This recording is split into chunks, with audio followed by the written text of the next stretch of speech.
Welcome back to the show. You know the drill. This is your Chief Speculator, Dan Winslow, with Presidential Speculatainment. Another episode of the podcast. This edition will be concerning some more controversial remarks made by Donald Trump. I'm sure you've heard about it.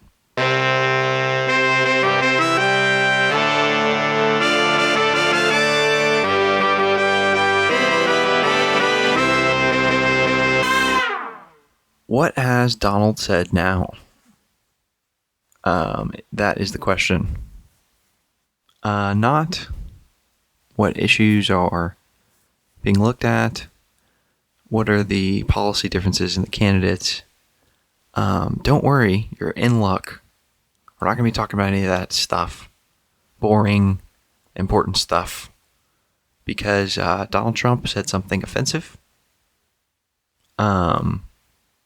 And people are up in arms about it. Some people are, I guess. I gotta cover the headlines. Of course, it is also important for me to sort of reassess Donald Trump at this point in time.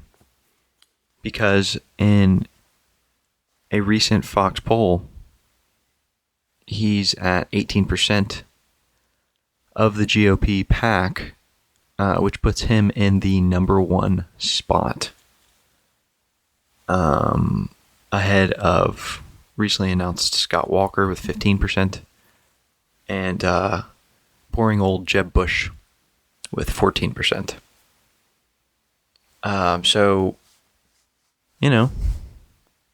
Here we go. Donald, what's got you up at the top? I think part of it is, it doesn't matter what I think. The point is, Donald has been making some off-the-cuff remarks. On Saturday, July 18th, at the Family Leadership Summit, just what you would like to be doing on a Saturday, good weather. Head on down to the summit for family leadership. Sounds like a fun time. Donald spoke was interviewed there and also participated in a Q&A with the audience. And that event gave birth to a new controversy, and the media gets to gobble up a couple words that were tossed out off the cuff. I'm going to give it to you guys straight. You already knew that. So let me just take you right through what he said. And the context is pretty easy. It's actually, out of context, Donald Trump basically said that Senator John McCain is not a war hero. Right? He's not a war hero, right? He's a war hero. Oh, he's a war hero because he was captured. Donald says he likes people that weren't captured. He's just he's spitballing. And of course, in a couple of news clips that I saw,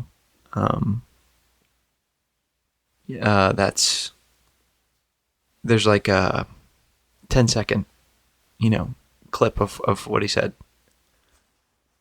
Context, people. Context. So here's the context. And, not only is it, informative and factually,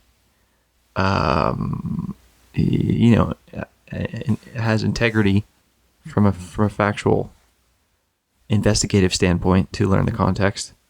It's somewhat entertaining. And it's a whole story in itself, not just, hey, flash here in your face. Here's some things you might find offensive that were said in 10 seconds. I mean, that's not even like a story. That's like a one scene from a, Saturday morning cartoon when, someone drops an anvil on a cartoon's head. It's like, sure, yeah, we have short attention spans and we can just watch these short, tiny things on the, Vine videos and stuff like that. But hey, we like going to the movies too, do we not? So, I'm going to give you guys the whole little story here. So Donald's at this event, and, he walks out on stage, right?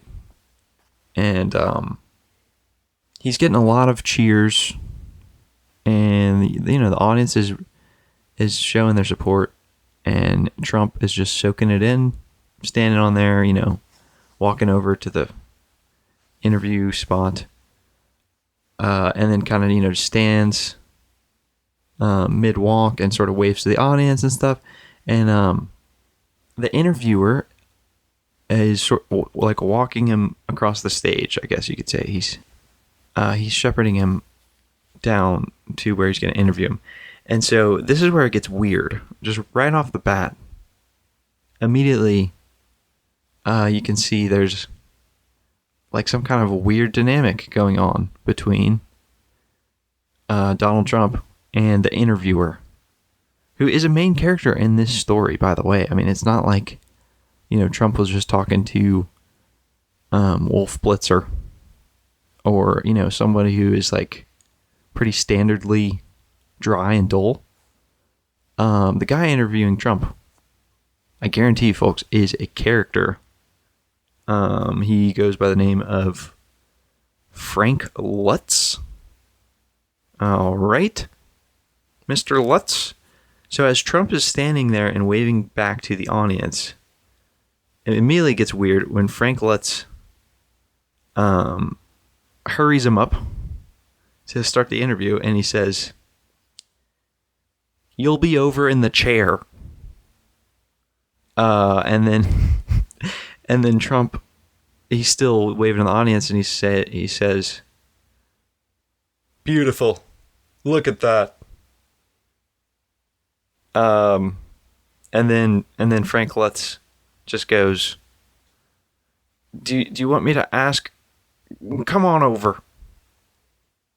And so again, he's hurrying him along the stage, over to the little chairs where they sit down, and they start the interview.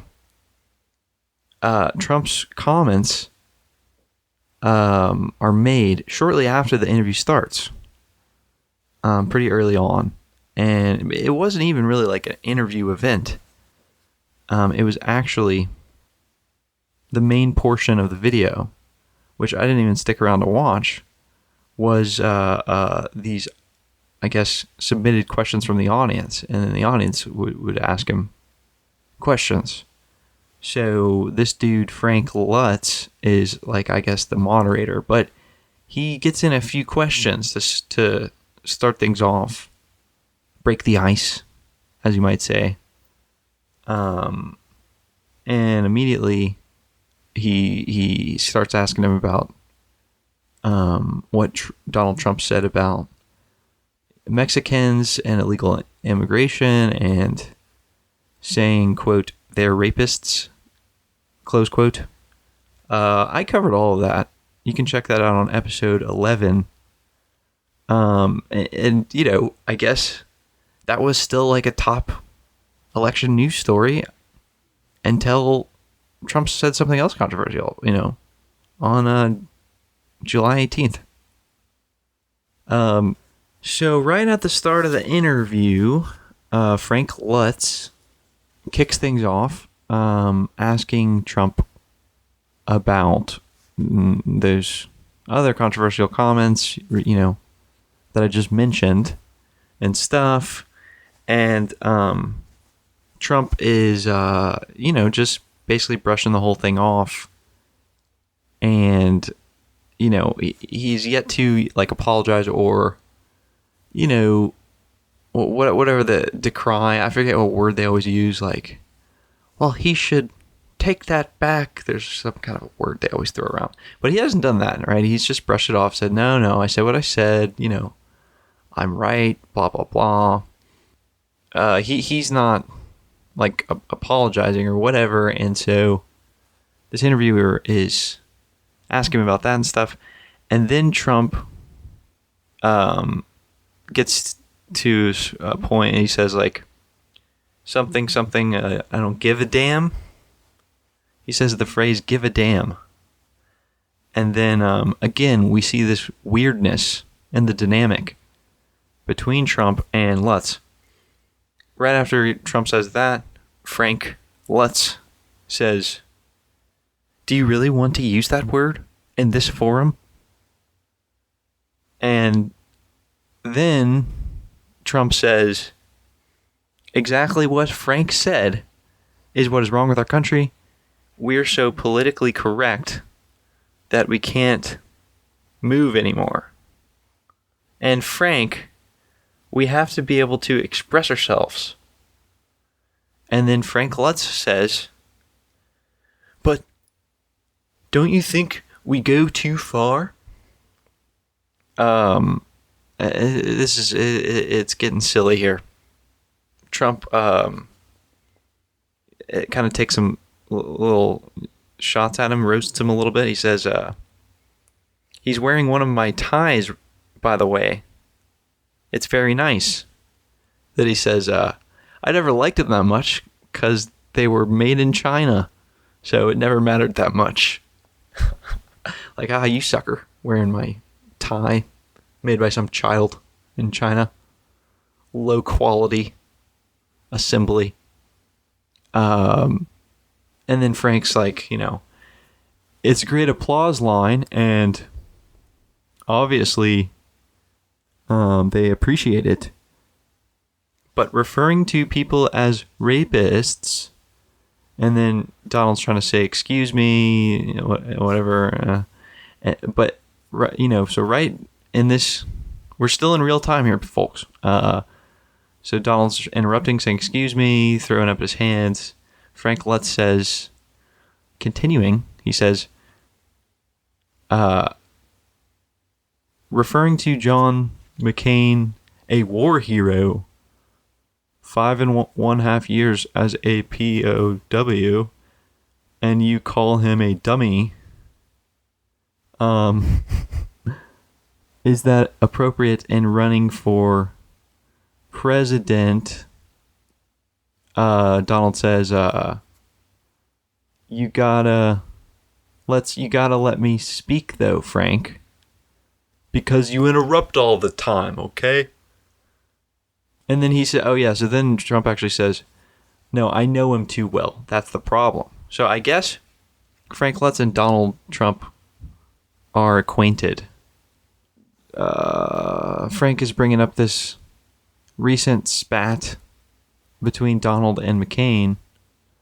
Talking about Phoenix. Something. Frank, you gotta let me get to him. And then Frank says, so they're talking over each other, and Frank says, he's a war hero. Again, he says this. War hero. And then he says, he's a war hero. He's a war hero. He says that 3 times. 3 times. And finally, Donald says the comment. He says, he's not a war hero. He's a war hero because he was captured. I like people that weren't captured, okay? I hate to tell you. So, he's a war hero. So, it's totally off the cuff. It doesn't even make sense. Very unscripted. And Frank says, Did you hear that? Like, looking out to the audience? Did you hear? I don't know if he was looking, but it was like he was addressing the audience. Did you hear that? Amazing stuff.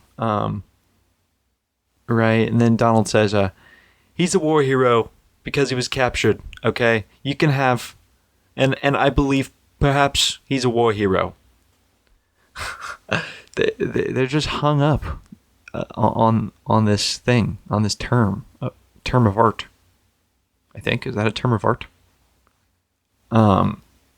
They're addressing this controversy that happened between Donald Trump and John McCain because Donald Trump had a recent event in Phoenix, Arizona, which is the state that John McCain is the senator of. And approximately 15,000 people showed up. And I guess John McCain had a little something to say about it on Twitter. Sort of gossiping about Trump's campaign. And he called the people that went to that event, quote, crazies, unquote. And so, Donald is he's like a beehive, right? And John McCain just tossed a rock and it just hit the beehive. So you think the bee's not gonna, come after you with the stinger? Right? I mean, you might be a war hero, but you don't have invincible insult armor, do you? Because Donald tweets about McCain right after that, making fun of him for losing the election. And he says that McCain was graduated last in his class at Annapolis. And then he says he calls him dummy. It just says dummy at the end of the tweet. Which is just like, that's classic schoolyard funny. To call somebody a dummy. You gotta admit, I mean, a 5-year-old would love that. Kind of like how when Donald Trump called Rosie O'Donnell a slob. She's a slob. There's just something infantile about Donald that lives in all of us, I think. Because we all have those moments where we want to call people dummies. Trump just does it, and he did it on Twitter. And so that sparked this whole thing. And why Frank Luntz brought up this question and got into the subject instead of talking about any, pick an issue, any issue, the smallest issue ever, how much are you going to get taxed when you die, for instance? I mean, just pick something obscure, but at least it's on the map. I mean, this stuff is like, what is it? I mean, what is it, like a personality test or something? But this is what we get. This is what we get for letting these, antiquated media companies run the show. Be the master of ceremonies of this. And we expect that it won't be a circus, but of course it will be. And I wanted to mention a little background on this Frank Luntz character. Right? As far as I'm concerned, this guy is a goon. You can quote me on that. And he, I would say his motives are just weird. Very weird. And, some reporters or news people, they want to get to the bottom of the story. They want to dig and uncover some quality in the candidate they're interviewing. There's usually some type of journalistic motive that has to do with knowledge and facts. This guy is out there. Yeah, he I guess he came out with he had a New York Times best-selling book in 2007. And he talked a lot about speech and using different words. in that book, he says, it's not what you say, it's what people hear. Can you kind of see where he's going with that? He's worked before as, I believe he worked for Newt Gingrich. He definitely says some goofy things, but let's not get sidetracked here. Frank Luntz knows about the power of words and knows, I guess, how sensitive people are in this day and age. I'll give you a hint. They're very, very sensitive. Very, very sensitive. And he says, this is more from Frank Luntz, top goon of the month. 80% of life is emotion. 20% is intellect. Okay? I am much more interested in how you feel than how you think. And finally, to tie all of his life's work together, a little something, we know that words and emotion together are the most powerful force known to mankind. All right, you sexist. Why not humankind? He also redefined Orwellian and kind of polished it up and made it look kind of a little cheerful. But guys, just for your own information, Orwellian is not cool, right? That means like you like use words to mask how bad something is, right? So like Orwellian is like, they're like war is good in Orwellian world. So people are like, yay, we have war. So it's just like but Frank Luntz has commented about the usage of Orwellian tactics and such. And the way he described it sounded like, hey, wow, why don't we just start having Orwellian programs and stuff? So, this is not a story about Donald Trump, like, taking the piss out of, some honorable war hero. I mean, to me, this is a story about Frank Luntz trying to see if he could sling some mud and succeeding on Donald Trump. So it does appear that Frank comes into the event with, something planned, you could say.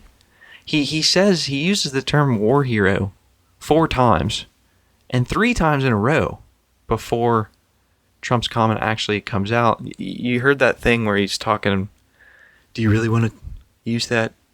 You really want to say damn? He's very prickly right off the bat, not letting Trump just soak up and enjoy some applause. And the first thing he says to him is, you'll be over in the chair. So, this is just this classic goon. He might not be very classic because I've never seen a goon like this guy.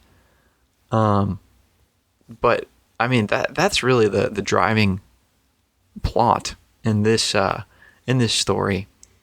As far as what was actually said and how offensive it is, I'm gonna have I guess my second disagreement with Donald Trump here, saying that, quote, he's not a war hero, close quote. Totally out of context. Yeah, that's inaccurate. I would say McCain was a war hero. I think Trump made an interesting point that maybe you're more heroic if you don't get captured, and instead you are victorious in a bunch of missions and save a bunch of people and stuff. But I did read that that McCain did try to save a dude when there was some type of a fire. So he tried to save a man's life. That's heroic, right? And he was, he fought in the war. he was, of course, captured and held behind enemy lines. And I actually didn't know this till now, but that ordeal turned John McCain's hair white as a young man. So there's a fun fact. Trump, on the other hand, he is definitely not a war hero. In fact, between 1964 and 1968, he received 4 deferments. You know, of course, they were just drafting all the people who were just going about their dandy lives, happy-go-lucky, to go fight in that insane, hellish jungle of Vietnam. And Trump was deferred 4 times for student deferments. And then in 1968 received a medical deferment. So yeah, Trump's definitely not a war hero. McCain, I would say, check, yes, war hero. But again, well, how did we get on this topic? I mean, what does this have to do with my life? Nothing. Nothing at all. So, I mean, what the hell, Lutz? Like, why are you inserting this word, which you know will invoke an emotion, and conjuring up that, what you might call a powerful force, to totally, hijack this whole event, turn it into something else? Then, I don't know, maybe we're going to actually find out some of Trump's plans. I'm basically familiar with what he's for, but I would like to know some more specifics. But no.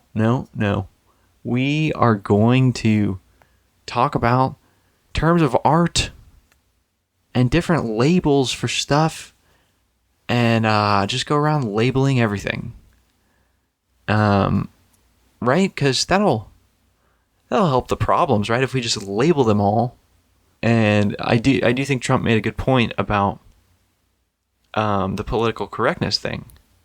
And that was before this comment was even, said. So where does that leave the race for the Republican nomination? Well, we have responses coming from the left, coming from the right. We got Republican candidates who have something to say about this. First and foremost, John McCain, as of now, time of recording, no comment. Had no comment about Trump's comments. However, it's apparently newsworthy for the media to report about John McCain's daughter and how she feels about it. She tweets on Twitter. She says, "I can't believe what I am reading this morning. Horrified. Disgusted. There are no words." All right, I guess just to quickly address John McCain's daughter, you don't matter, okay? Like, in the context of this election, about what your feelings on any given morning. Your dad lost when he ran for president. That story's over. And that wasn't even you. So this is not, and that's not like attacking John McCain's daughter. I'm criticizing whatever news outlet decided that mattered. Okay? That's what I'm saying. All feelings matter, yes. But these feelings do not matter in the context of reporting news about just news. I mean, it's just not news. I mean, I was going to say, I was in a bad mood 2 mornings ago for a couple hours there. I mean, did that make the paper? Just bizarre. Also, Why does she say there's no words? She just threw out 2 of them. She said horrified, disgusted. There are no words. So, I mean, maybe she got some of those dummy genes? I don't know. I mean, that's just not very well put together. But in her defense, she was emotionally distraught at the time. But then maybe you shouldn't be tweeting. Anyways, I do feel like it's a little childish that I'm just gonna read some tweets to you guys and stuff. It's like, I feel like it's like, middle school, like notes getting passed back and forth and like gossip and stuff. But I guess that's what we're like. A lot of the quote comments in this campaign are going to come from Twitter. We're just going to see these candidates tweeting things. So whatever, I'll get over the sort of lameness of that and just let you guys know what the other competition to Trump, what they said. Some of them on Twitter, some of them on interviews. But just to set the tone for some of these tweets that you're inevitably going to be hearing about on this election, I just wanted to read you a nice tweet from one of the candidates out there, Lindsey Graham, and just let you know what you're missing out on if you're not following the Twitterverse of all these candidates. Because Lindsey Graham had he's he's a very adorable Twitterer. Okay, and in one of his tweets, he says, "Great to see folks at the Bedford dump this morning. Hashtag FITN," which stands for First in the Nation. So I guess that's, I don't know, some primary state that's first in the nation. Oh, was that I think it's New Hampshire, right? Because I was first, but that's a caucus. So he's at a dump in New Hampshire, and he sends out this tweet: "Great to see folks at the Bedford dump this morning." And there's a photo, and it's Lindsey Graham. He's standing there in his formal attire, and smoking hot lady standing next to him, wearing some kind of, I don't know if it's work or athletic wear, and just holding this what looks like a tub used to carry around garbage, dumped goods. And it's just an odd photo, almost as odd as the vibe that Frank Lutz was giving off as the interviewer. We got a reaction out of Perry on Twitter. By the way, you can follow me on Twitter. I'll follow you back. That's a plus. It's at Senior Winslow. All right, guys. So, maybe also check out Rick Perry, who says, "Your remarks might make for good reality TV, but they're way out of touch with reality." Well, I don't know, man. Rick Perry is not a big deal. But I was just gonna say that, that he really kind of complimented him. He says that his remarks would be good for reality TV. It's like, well, what do you think television coverage of this election is, essentially? Is it not just reality TV? I mean, so you're saying, well, Trump, your way of speaking, it would be good for that whole reality TV thing that kids are watching these days. It's like, yeah, if it's something that people want to watch, then that works the same way in an election. I mean, why do you think you're polling at less than 4%, Rick Perry, in that same Fox News poll, right? I didn't even write you down because you were just under 4%. I mean, the number of people saying they're going to vote for Perry is so paltry. So I hope you're taking notes, Rick, who also says, what Donald Trump is offering is not conservatism.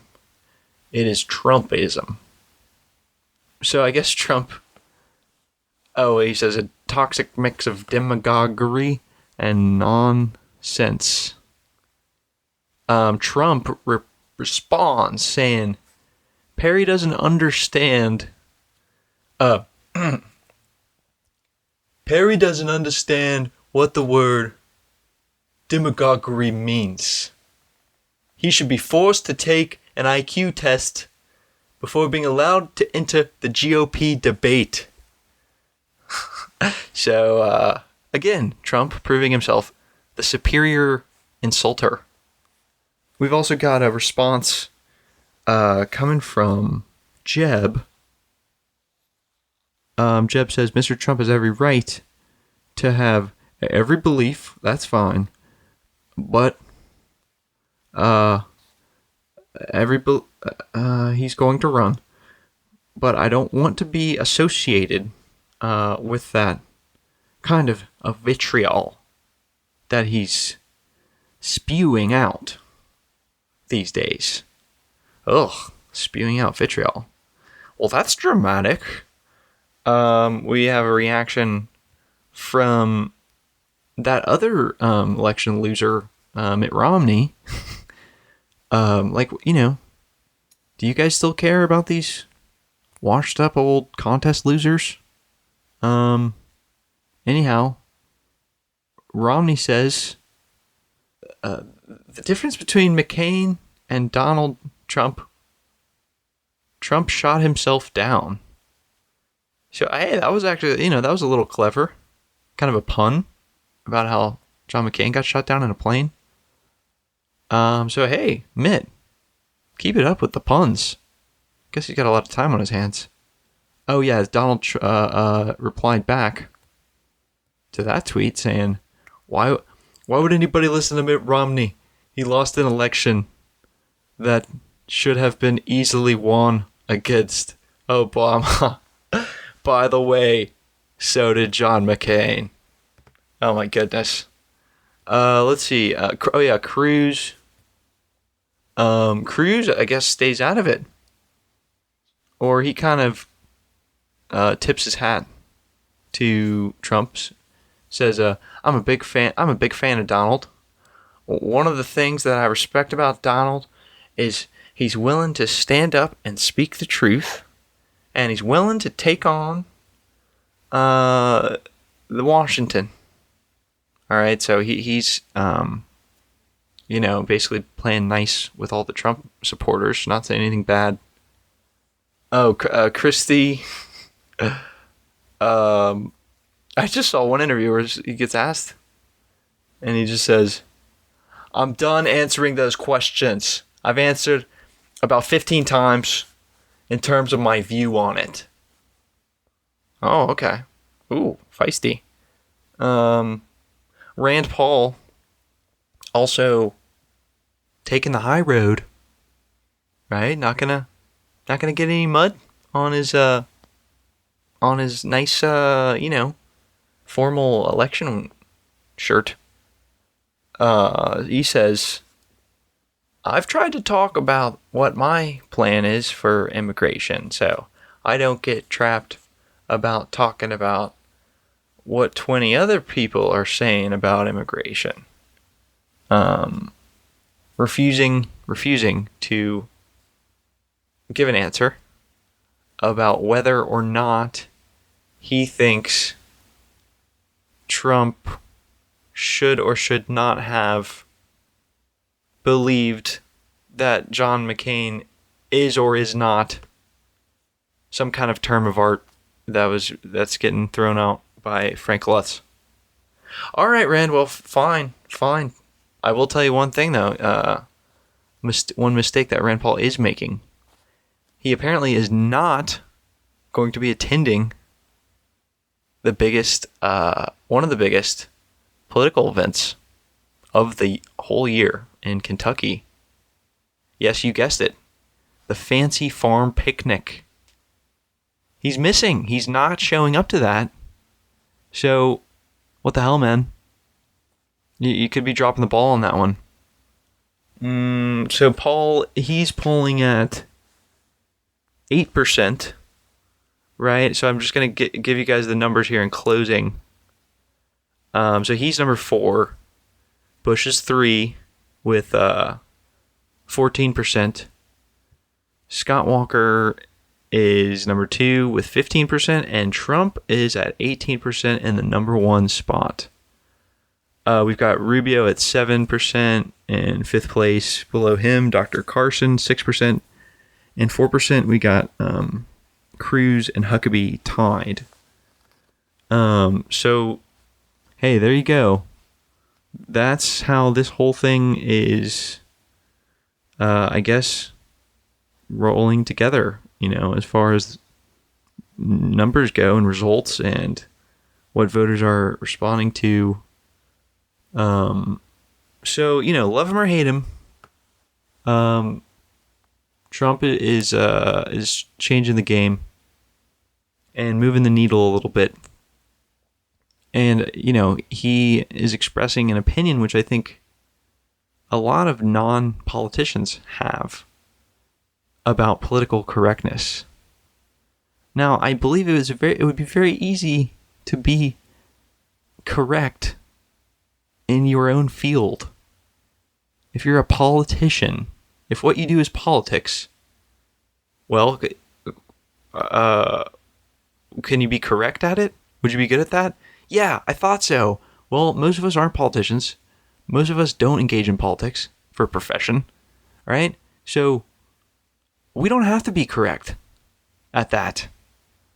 So I personally, so that's my inclination is some of these guys and one lovely lady are not politicians, right? They come from other fields, and I guess you could say Trump included.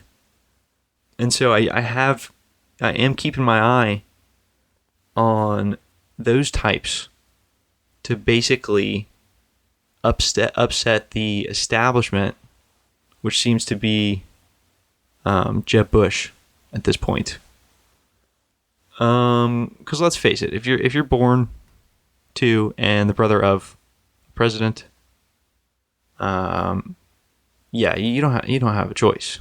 You're in politics. I mean, it's like being a prince, It's like that one prince who doesn't want to take over the kingdom, Oh, Dad, can't I just, record my, my hip hop album? Why don't I have to run the kingdom someday? And his dad's like, shut up and go take your fencing lessons, right? That's what it's like. Life like that. So, what is the moral of the story? Well, let's ask Frank Luntz, that one weirdo, who's at the center of this story. Because in closing, before he turned over to the audience for questions, and after this whole back and forth controversy was happening, he decided he had a little more he wanted to ask Trump. And so he had even more goonish things to say. He said, so we've got people lined up for questions. I've just got one more. Because you used the word Christian. Have you ever asked God for forgiveness? And Don goes, oh, that's a tough question. Talks about how he's a Protestant. And Frank Luntz goes, but have you ever asked God for forgiveness? And Donald's, I'm not sure that I have. I just go and I try to do a better job I don't think so. Talks about eating the cracker. And, I like it. I feel cleansed. And, like, Frank Lutz, what is going on with you? I think his girlfriend, like, must have just left him, the other week. That would be my best guess. I don't know if he's a married man or not. But have you ever heard that term, stick up the you-know-what? Well, that sounds far too simple for the type of affliction that I'm seeing in Frank Lutz. So, to all other media goons out there, take this as fair warning. If you conduct yourself on this campaign trail goonishly, it's going to be fair game for me to report. When your news reporting becomes a news story, well, I've got a duty and an obligation to report that and tell the facts to my listeners, that lovely bunch. And that is what I will do. So, stay tuned for the next bundle of news, or whatever comment somebody makes about, how they don't like the breed of somebody's dog, or something. We'll see how mundane and redundant and bizarre and just completely, I guess you might even say, Orwellian that this whole thing gets. Check out some of my thoughts about white guilt, other issues, some stories I've written on presidentialspeculative.com. Again, you can hit me up on Twitter, Senior Winslow. I'm on Facebook. And please rate the podcast if you got a couple seconds. I'll be happy with 4 stars. But I've only got 2 reviews, and that would really put me in one of those good moods, right? Not like John McCain's daughter. So, until next time, you know where to find me.